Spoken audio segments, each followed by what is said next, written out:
Ребят, вы ждали, вы просили продолжение про УАЗик. Вы ждали, мы снимаем для вас это. Так, начнем с прошлого, с карданом. С карданом кольца работают, обваривать можно, все зависит. Единственное, что надо смотреть по степени износа. Все-таки два кольца было много. Отнес токарю, токарю. Шлифанули, проточили, все работает. Но возник один нюанс. Кардан оказался просто откровенно гнут из завода. Происходит в нем дисбаланс. Биение начинается где-то на 90 километров. Его начинает вибрировать. Исправлять его, разваривать.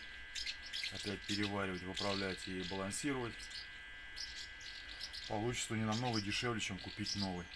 Но с новым тоже опять-таки не гарантия, что он будет хорошего качества. То есть по идее итог какой? Обварка колец работает, помогает, но изначально надо его проверить на кривизну. Вот. Следующий момент. Свистел подшипник на компрессоре. Будем сейчас что-то думать, варить приспособы, как его снять.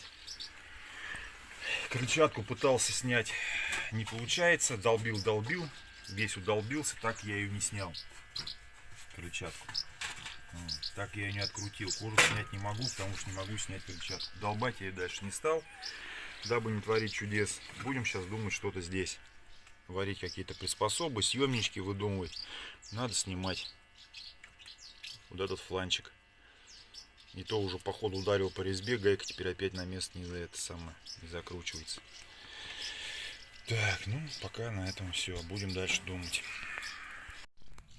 Наконец-то стронули этот шкив. Пришлось наварить вот такую приспособу. Понимаю, неаккуратно. Но что поделать. Весь я истыкал его, весь искорябал. Ну вот вроде бы пошло. 3 раза я отрывал эту приспособу. Ну вроде бы что-то сейчас пошло. Вроде бы стронулось. Ура! Это не УАЗик, это какой-то квест. Что не сделать, то это надо пройти 7 кругов ада. Ну что, будем дальше делать. Посмотрим, что нас дальше ждет.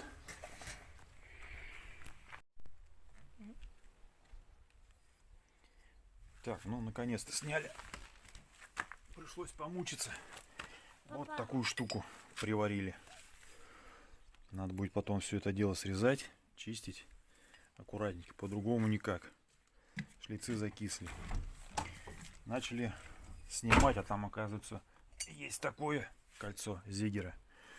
И еще там стоит маленькое. Какое снимать, не знаю, поэтому сняли сначала 2, потом одно поставили. Есть клещи. Есть клещи. Но они оказались коротенькие. Оказались маловаты. Вот такие клещи. Маловаты у меня. Пришлось греть горелкой, выпрямлять. Вот, залез туда клещами. Подшипничек здесь стоит японский. Написано Made in Japan. Смазочки прям чуть-чуть было белый. В свое время ее, наверное, хватало. На 115 тысяч ее хватило. Но теперь уже вот промыл. Вот спиритиком, ВДшкой брызнул. Вот. Будем смазывать сейчас. Попробую. Тут все так плотненько. Все в притирочку. Вот. Сепаратор, он вообще практически шариков не видно через сепаратор. Так что, наверное, буду сейчас намешивать смазочку с маслом трансмиссионным. И через шприц вот туда вот маленькие отверстия набивать. Вот. Хотел снять его полностью, промыть. Но здесь получается... Он туда впрессованный, здесь вот раскернен. То есть керновку мне не хотелось бы портить. Потому что нажить себе геморрой. Я и так нагеморроился снимать. Не хотелось бы. Так что вот так вот. Но в любом случае удобнее, конечно, будет снять крыльчатку, если у кого получится вязк муфту снять. И кожух. С кожухом и с вентилятором геморройно вообще. Но я снять не смог, потому что вискомуфта стучал, так она не открутилась. Так что будем дальше продолжать. Посмотрим, чем это все закончится. Ну что, поставлю все на место. Срабатывает, вроде бы все работает. свист вроде бы пропал на данный момент. Сейчас попробую включить, выключить муфту. Появится. Сейчас папа попробует включить и выключить муфту. Появится ли свист?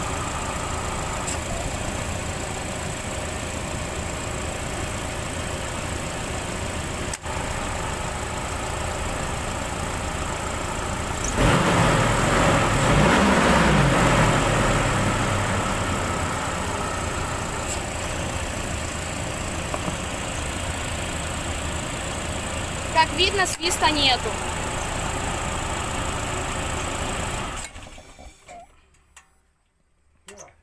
Теперь следующий этап. Надо поменять два патрубка. Но теперь уже немножко двигатель нагрели. Подождем, пока подостынет. Вон там под корпусом. Ой, как он называется? Прям только что память отшибла. Термостата. Там два маленьких таких патрубка. А поменять их можно только сняв целиком корпус термостата. Я не подлезу, там ничего не поменяешь. Надо термостат снимать, корпус. Прокладочки есть. Эти все патрубки есть. Так что ждем, чуть подостынет, сливаем антифриз, меняем патрубки. Ну вот, поменяли патрубки с термостатов. Они все задубели. Начали течь, они лопаются все. Ну, геморрой в чем? Тяжело выкручивается этот винт, мешает компрессор гидроусилителя. Приходится мучиться. Но это еще более-менее, но он очень сильно заржавел. Был второй шестигранник. Вот. А так, в принципе, потихонечку побрызгал алюминиевой смазкой, чтобы там сильно не ржавело резьбу. Может, полегче, чем заходил. Да так, да, за 115 тысяч резиночки дают о себе знать.